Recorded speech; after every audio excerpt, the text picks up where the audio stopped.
this section, we want to be able to run up on what we have talked about. Now, we want to talk about a subject matter expert's role in due diligence. In other words, you as an analyst, what do you have to do? Now, these are individuals who are being tasked with reviewing and assessing the vendors. Now, if you are being tasked with reviewing and assessing vendors, you need to, one, make sure that you are doing what we call the due diligence.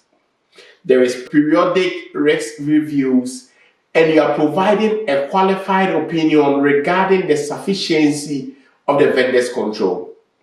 If anything happens to your organization through this vendor, it is you who we can come to and ask questions.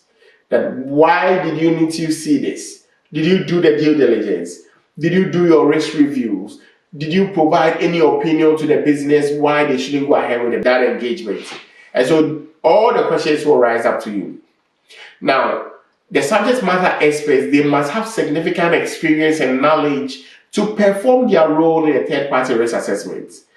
They essentially have to determine if the organization should do business with a vendor based on the strength of their controls, or they should go for another vendor. And these people can be internal people, or you can even outsource them from external sources. And when you contact Force IT, we can be able to help you with that. But one of the things I want to point to you is that as an expert or as an analyst, don't do copy and paste. Analyze the engagement based on your experience and your knowledge, and make an informed decision based on the evidences that you have been provided.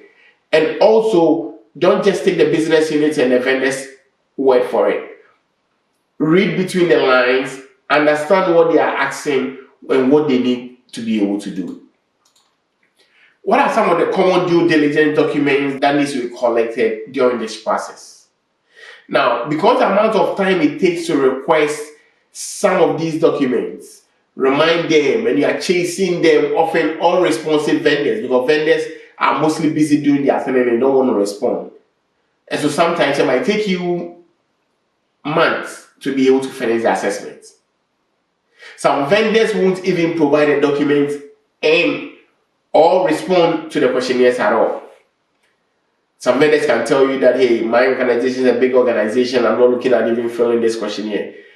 Or we have already a completed questionnaire, can you take it and go fill it out?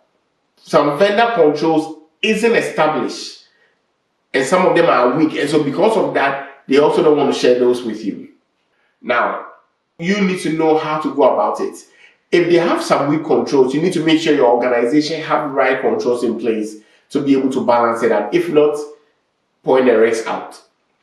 Only doing documentation collection on a vendor level instead of on the product or service level. What do we mean? Some organizations will go and talk to the third party and take information about the third party without not considering the engagement. So a third party can have 6 or 7 different engagements with one organization. But if you are taking only things that are related to one of them or the third party, and you are applying it to all of them, they are all different engagements. And you need to make sure that you have the right information or the right documentation.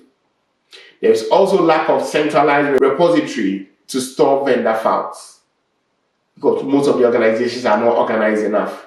And so when you go into such an organization, it's your role that you bring organization. And so when you're interviewing for positions in vendor risks, key skills that you need, your project management skills, and you also need your organizational skills, how to prioritize work, how to be able to juggle so many things and do it at the same time. No available internal subject matter expert to review some of the complex vendor evidences. Why? Because there's a GRC or a compliance guy who you are asking to go and interpret a network architecture diagram. They have no idea about it. But if you are listening to me, I will encourage you that make sure that you are cut across, have knowledge in networking, have knowledge in privacy, have knowledge in security, so that you can be able to have this conversation. When you become a jack of all trades like this, it's easier in any role that you put you in. You'll be able to handle it. Then, some of the due diligence tips and tricks. You need to be able to make sure you are asking for everything up front. Don't ask them one by one. Ask for everything up front. Make sure they understand where you might have wiggle room in the documentation request.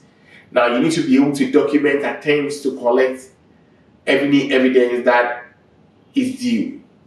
And documenting attempts to collect is also very key, because if you have a vendor that is not responsive, all the times you are considering them or you are talking to them, you need to make sure you are documenting it so you can escalate when the need comes. You need to set time for ongoing due diligence and make sure that they are setting up reminders using automations. At times, after a year, you will not even remember a vendor and you don't remember some of the things. So you need to be able to make sure that you are being organizing yourselves now and before you even sign a contract. And anything that you need, you put it in the contract. Consult senior management or the board for any approval or any risks that you want to accept, so that you don't take sole ownership of it, but you also hand over the risk to someone. Now, you need to be able to site visit or interview some of the third-party senior leadership on some of the controls in question. So some controls that you have question about, schedule meetings with them and have those conversations with them. Ask your SMEs if there are specific clauses that should be included based on how the review is done or the penetration testing not currently performed. So if they don't perform penetration testing, you need to be able to include all those in a contract, so that any organization that picks it up or that is in going contract, we will know that if anything happens, they take full responsibility of that. Know your options and your alternative vendors, because you don't always want to count on one vendor. Why? Because it has monopoly. You need to be able to document all your efforts and create issues if needed. Then you need to be able to stick to your process. If a vendor gives pushback, you need to be able to stick to the policy, code the policy to them, explain the policy to the organization, and be very firm and tough on it. Why? Because anything that you lower, when you are lowering the standard for a vendor, if you lower one, they know that they can come back for you to also lower the remaining ones. So you have to be also stiff and firm, but get your facts right. Present them with the facts. And have a subject matter expert review the documents as soon as you have them in hand to avoid any kind of delay. And these are some of the tips and tricks that you can do. Now, how to develop workarounds. One of the key skills that you need in this field is to be able to develop how to work around, or to develop workarounds, as we always call it in the environment. There are some customers that are very difficult. There are some decisions that is hard for certain people to make.